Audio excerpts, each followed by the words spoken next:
Hello and welcome to the Sensual Being podcast with myself, your host, Jolene Whiting. I have been a pole dance teacher for nearly 20 years. I'm also a yoga instructor, and my favourite pastimes are connecting to my own sensuality, connecting with the world, and connecting with animals as well. In this podcast, you'll find new and inventive ways of how you see yourself, connecting yourself with others, and also how you see and view the world around you. This episode today is a very juicy one. We are going to be talking about the topic of self-pleasure and why it's important to actually give yourself some one-on-one time. Hello and welcome, you sensual being. So today's episode is going to be a very juicy one and a topic that doesn't often get talked about, but I think on whatever level we can all relate to it. So today's topic, like I said, juicy, is on self-pleasure. So with self-pleasure, I don't know about you, but I have grown up with thinking that women, ladies, do not touch themselves. No. And that boys, men who touch themselves are dirty, and they do it, but it's dirty. But it's almost weird because it's almost acceptable that they do it, but it is frowned upon. But women, oh no. Oh no, don't do that. Oh no, we don't do that. We're classy. No, it's all bull. You can literally just do whatever you want to do in your life. And if you're someone who has never really indulged in this, then I really urge you to give yourself a whirl, literally. So with this, if whatever you're carrying around this is all very relevant and valid to you, because like I say, this is my upbringing, not necessarily from my parents, just from culture. I would say it's from culture and society. That's where these messages have come to me from. So why am I talking about this? Why is it important? Well, I find it's really interesting because how can you expect to be with a partner, be intimate with a partner, and they ask you, oh, well, what do you like? And you go, oh, you just do whatever you want to do. You know, it's almost, as women, it's almost like we're set up just to do whatever the man wants to do. And I don't believe in that at all. I really don't. But that is kind of how we're conditioned in a way. And it's okay if you don't feel this, but I'm just telling you this is my experience. So it's okay if you've had a completely different experience as well. You connect more fully to yourself and you get a rush of endorphins, particularly if you have an orgasm, a climax. To be honest, you get a heightened sense of endorphins anyway, even if you're just enjoying what you're doing, even if you're not having an orgasm, that's okay. Now, it's interesting because I've spoken to a lot of people over the past few years, particularly around antidepressants, and they say that there's nothing going on down there. You know, it completely switches them off, and I find that fascinating and scary. Now, it is something that sometimes we have to prioritize and make time for. There isn't regular intervals in our day. You know, we have breakfast, lunch, and dinner. When is masturbation time? There isn't a time. There's a bedtime. There's an alarm to get up. There's time to go home. There's still not masturbation time. So we need to create that. If it's not in your life, not necessarily daily, but if it's not in your life at all and you're not making time for it, or maybe the only time that you make time for it is with a partner, and that is your sexual time. What about your sexual time, your one-on-one sexual time, to prioritize yourself?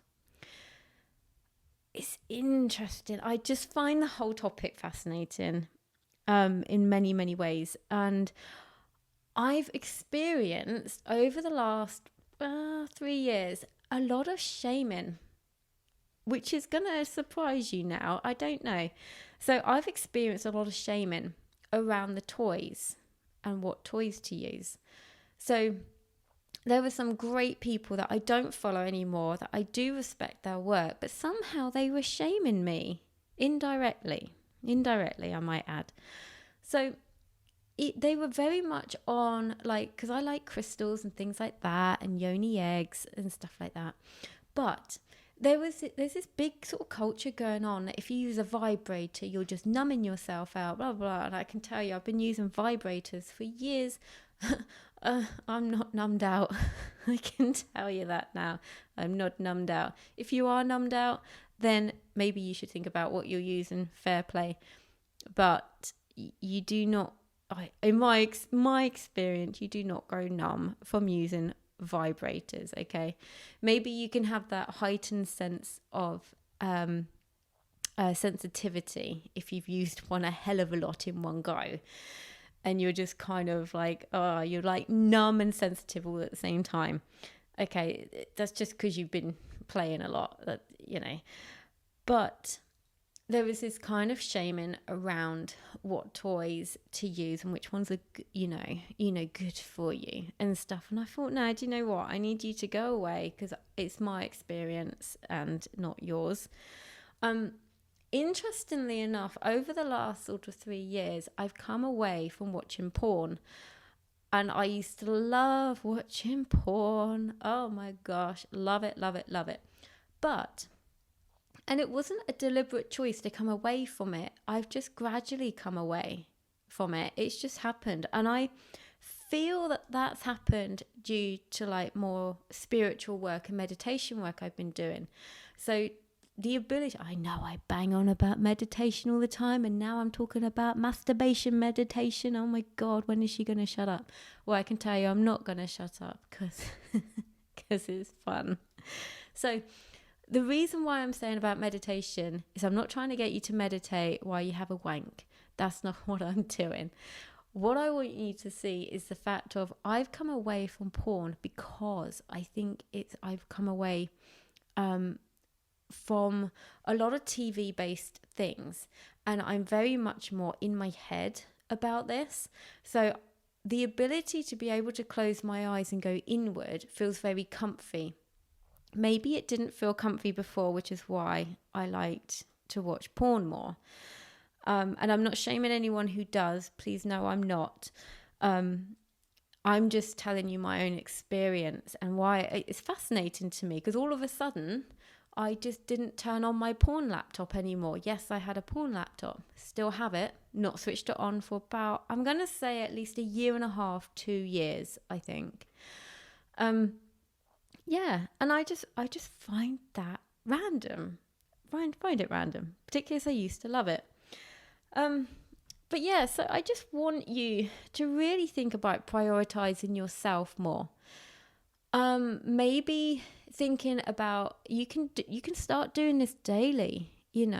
Find a little pocket of time. Maybe it's like you're gonna dip into self-pleasure, but if you find the idea of an orgasm or that, you haven't had one for a while, and maybe that just seems daunting, take orgasm off the table. Self-pleasure is not all about having a climax. It's not all about that. And it's okay if you feel like it is, but I'm talking to the people who feel like they don't do stuff enough, they don't play with themselves enough, or it's been a while, or like I said before about the antidepressants or certain medication that can kind of almost switch you off down there. And it's very disjointed when you feel switched off. So sometimes you have to make the effort to purposely tune in to yourself, which means making some time for it. If it helps you, put it on your to-do list. If that doesn't help you, don't put it on your to-do list. It depends on how you are and how you want to show up for yourself, because you want to take the pressure off yourself. If you are someone who only saves sexy time for your partner or partners, then you want to really make sure that you're giving that time back to yourself, because you are not someone just to be given away to everybody and anybody. Even if you only have one lover, you are not designed to be just given away to that person. You need to own yourself first, and by doing like self-pleasure, I don't like call it self-pleasure practice or your self-pleasure routine. I don't know. I don't know. It literally becomes something on your to-do list. So reframe it and call it whatever you want to call it. But yeah, just make sure you are giving yourself some time to slow down. I'm actually going to do another episode which will go hand in hand with this, about connecting into yourself. I've kind of said things now about society and how we're brought up and how we think about self-pleasure sometimes. But I would like to actually draw in on the connectivity to yourself. So I'm going to put that in another episode. Otherwise, I'm going to be here for like 3 hours talking to you about masturbation. So I will love and leave you there. And I would like yourself to love yourself even more physically. I was going to say yourself to love and leave you there, but I don't want you just to leave. I want you guys to love yourself more.